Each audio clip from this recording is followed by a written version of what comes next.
Good morning साथीहरू। आज चाहिँ यो नानीलाई निपल्स ल्याइदिएको छौँ। नानी चाहिँ साह्रै रुन्छ, रुको कारणले चाहिँ अलिकति बन्द गर्नुको लागि पनि हो।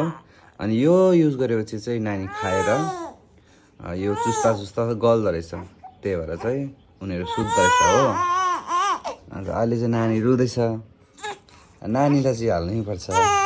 नानी हो यो, नानी कति चङ्खो भएको छ कि यसमा दुधै आउँदैन होइन। अन्त यो हातले त्यो हातले निकालिहाल्छ। यो नानी अहिले भर्खर 32 डेजको भयो, यहाँ निकालिदिएको नि कति धेरै चङ्खो छ भने नि।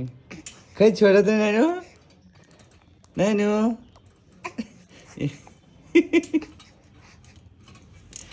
यता देखाइदेऊ त।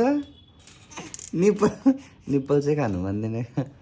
यो खाँदा चाहिँ उसले अलिकति सन्चो हुन्छ, मिन्स झगडा गर्दैन, हल्ला गर्नु सिक्दैन, रुनु सिक्दैन हो। धेरै कुरा फाइदा छ, तर नानीले युजै गर्दैन यो चाहिँ।